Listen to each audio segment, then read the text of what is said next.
Whether you've just come back from vacation or you're planning on going away soon, there's one thing that should be on your mind, and that is, how will I manage to get back into the swing of things when I resume trading? The number of times in the past where we've all ended up having some pretty terrible days off the back of taking time off isn't something that we're proud of, is it? But if life and trading are there to teach us, and until we learn these lessons, they will be relived time and time again. So if you recognize that this has ever caused even the slightest of issues for you, you must decide on what to do in order to mitigate risk of it happening again in the future. The problem is that so many important aspects of trading are just not sexy. Like, if you're anything like me, I'm sure after coming back from vacation, you're just chomping at the bit to get trading again. With all the distractions, it's easy to overlook the work that needs to be done and instead just start trading. But if you're going to treat trading like a business and stay in the game for the long haul, you're going to need to pay attention to these sorts of details. Why do you think businesses do performance reviews, for example? Is it because they like to extrapolate all of the money they're going to make? Or is it because important information about relative performance expectations, the state of their business and market conditions, can be gleaned, which may in turn help them to address weakness and plan for the future? It's probably not the sexy side of many businesses, but it's also really necessary. There's no doubt that everyone is slightly different, and so you must look at what you're particularly susceptible to. Having said that, there are a few areas of risk that I know I can fall afoul of, and I'm sure many others will be in the same boat. The first area I know that traders will naturally suffer from is diminished contextual awareness. That's to say, what is the current technical condition of the market?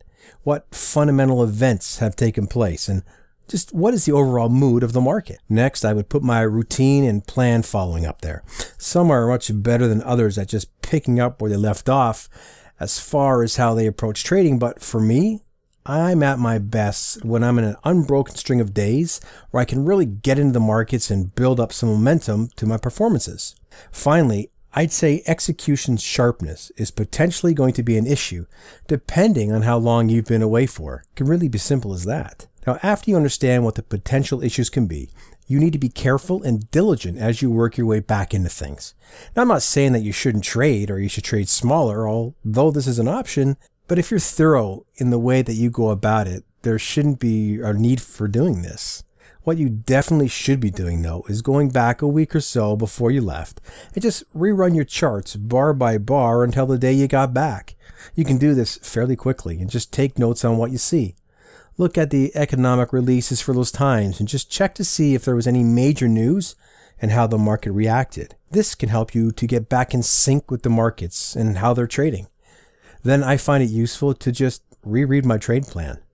Simply reminding myself of what my trading is about helps avoid taking those off the reservation type of trades.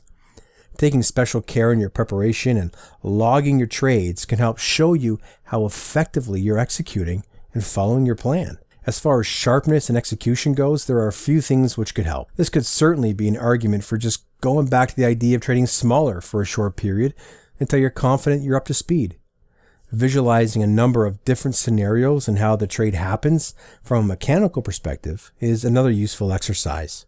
But also being humble enough to acknowledge the possibility of it being a problem can make a big difference on its own and help to focus the mind. It only takes a few bad trades here and there to really impact your bottom line. But when you also consider that these eminently avoidable errors can be the spark that ignites a number of other psychological issues, the motivation to avoid them should be pretty strong.